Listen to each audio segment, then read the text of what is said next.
Hello everyone again. I don't know if anyone's going to come back. We are starting Tea with Elsa on Tuesday here again. I started a little while ago and then I had to go offline to fix my internet, and I think everything's going better now. So, Christian, you're back. Yay! We'll see who else comes back for tea time. We're still here with Ari and Ocasio. And before I was interrupted by a faulty internet connection, we were talking about this question of how do you help horses who have learned to make zero decisions? There are horses that we might call shut down, or even horses that aren't shut down that just wait for someone else to make decisions for them. Thank you guys for all coming back. So we have this issue where some horses learn to not make any decisions. And honestly, some humans like that. Some riders really like a horse that just waits for direction. And there's nothing wrong with that. If you like it, that's great. It works for you. When I was younger, we got given an Arabian gelding who was wonderful. I loved him. But he had been so well trained, he did not know how to make any decisions at all. And the evidence of this is if you were riding and you forgot to turn, he would run directly into the wall and then stop and look stunned and look back at you like, why didn't you turn me? And unfortunately, he was ridden by kids who thought that was quite funny. So over time, he did learn to turn himself instead of run into the wall. But he had come from such a strong training program that any decision he made was instantly countered by a different decision. And when you have a horse that is always unsuccessful at making their own decisions, eventually they're going to stop. They're just going to wait for someone else to make decisions for them. And, that's going to work for some people, and it's not going to work for people like me. I really like my horses to make their own intelligent decisions and work with me as a partnership. Now, the interesting answer to this question of how do you help horses learn to make decisions when they have learned to not make decisions is really interesting, because the way you help is by not helping. And that means you find harmony with those horses and you simply wait. At some point, they are going to do something. If they're eating hay, like Ari is, at some point they will pick up their head and look at something different. That is a decision. And the way you reinforce that decision is to look with them. Be in harmony with them without countering it, without telling them they should do any different. Be in harmony with the things. There's Ari, he's looking up and then he's looking down again. So if I really want to help him make his own decisions, I'm going to be in harmony with those little decisions that he does make.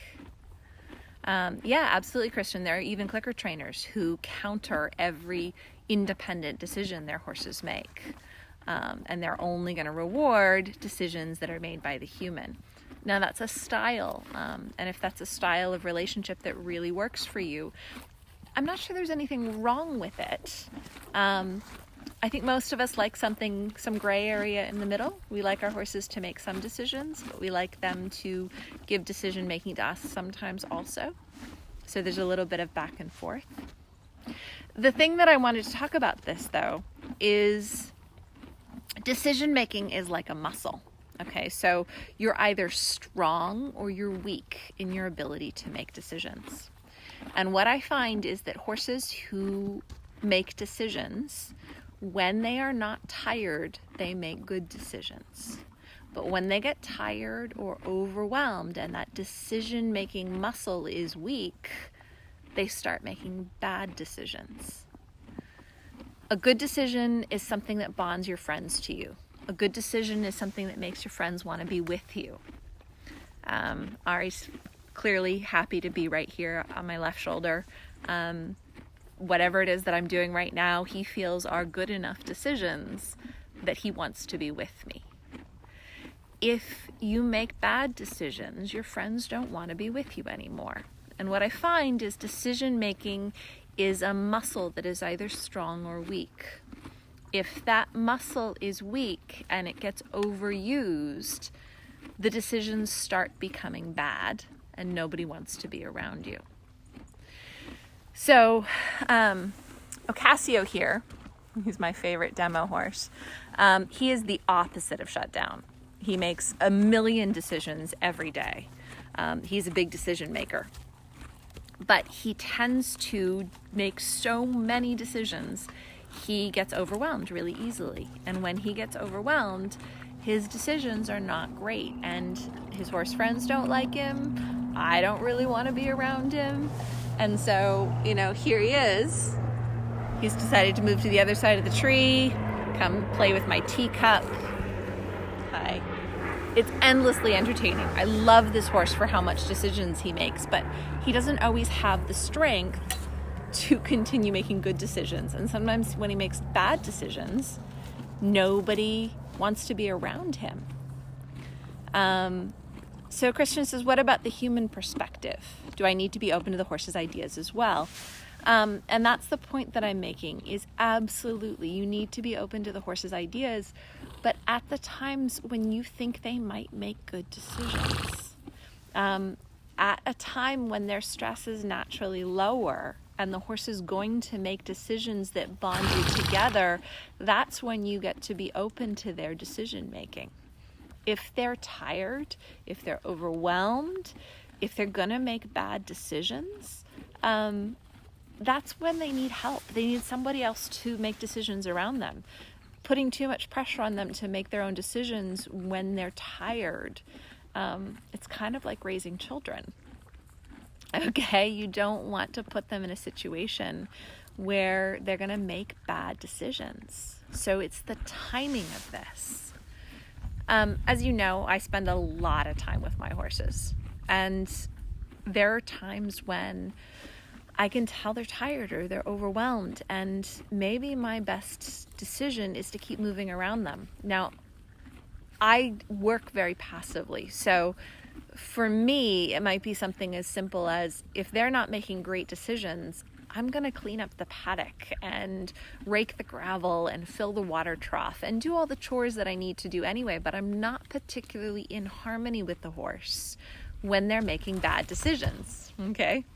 So there, you can see the stress came up a little bit. Ari felt like the hay was running out, and he made a decision that made Ocasio not want to be with him anymore.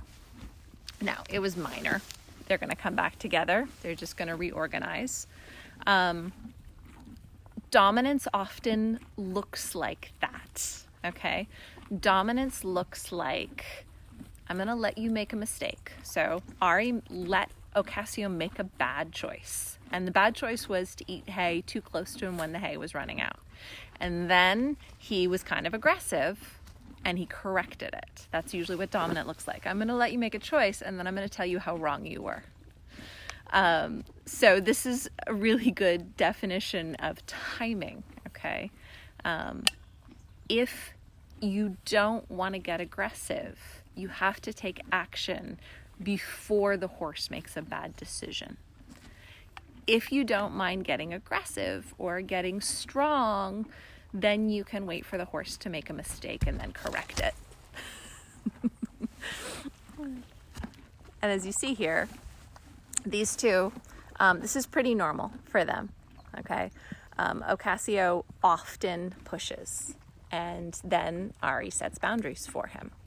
And what I believe happens is that Ocasio, he gets a lot of comfort from that boundary setting. And so he almost does it on purpose. He almost makes a bad decision so that someone has to stop him. And that's a whole interesting other subject that I've touched in on other tea times. But the idea for today is, if you want to teach horses to make more decisions, you have to set it up so that when they do make a decision, you find harmony with them instead of fight, like Ari was just showing us. So if we want Ocasio to make more decisions, When he pushes in too close, we have to say, great, I love being that close to you. When he moves a little farther away, we have to say, great, I love it when you're farther away. If you want a horse to make more decisions, you have to agree with the decisions they do make. If you want a horse to make less decisions, you have to counter it, okay? So you can see between Ari and Ocasio, Ari would like Ocasio to make a few less decisions. She says, you make so many decisions, they're not always good ones. Think a little bit before you act. And that's the balance we're all going for, is that we want horses to make decisions, but we want them to make good decisions. We want them to make decisions that we would approve of. We want them to make decisions that we like. And the key for that is the timing. When they are likely to make good decisions, find harmony with that. When they are likely to make bad decisions, you get to choose. Do you want to counter it like Ari just did? Do you want to be dominant? Do you want to counter it by making sure you have all the cookies and they only get cookies when they do the right thing, like a clicker trainer would? Or do you want to simply not be there, which is the attitude that I usually take. If I think horses are going to make bad decisions, I get busy. I've got other things to do, and I'll come back again when I think they're in a better headspace to make good decisions. So yeah, exactly, Christian. Set it up for success. The location, the time, the surrounding, the items lying around, all of those things matter.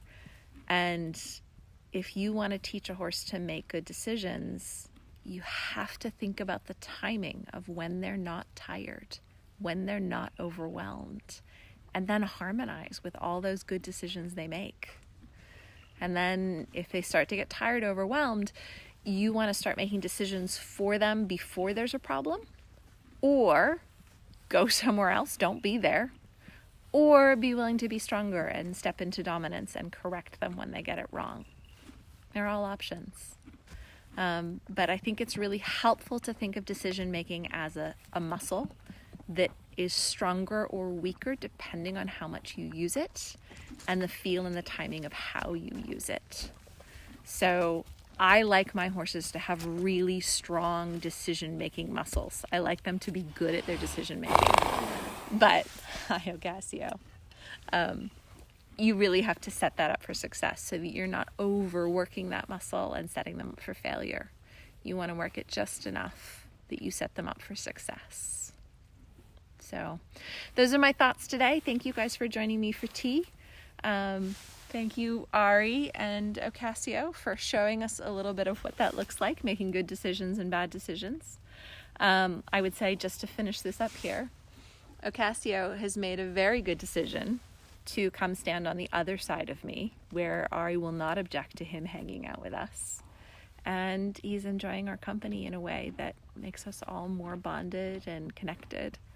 Now, he was only able to do that after Ari drew him a boundary, but that's often the way horse communication works.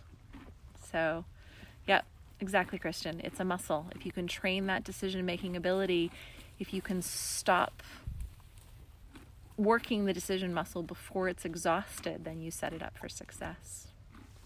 Thank you, guys. Have a wonderful day, and I will see you for tea next week.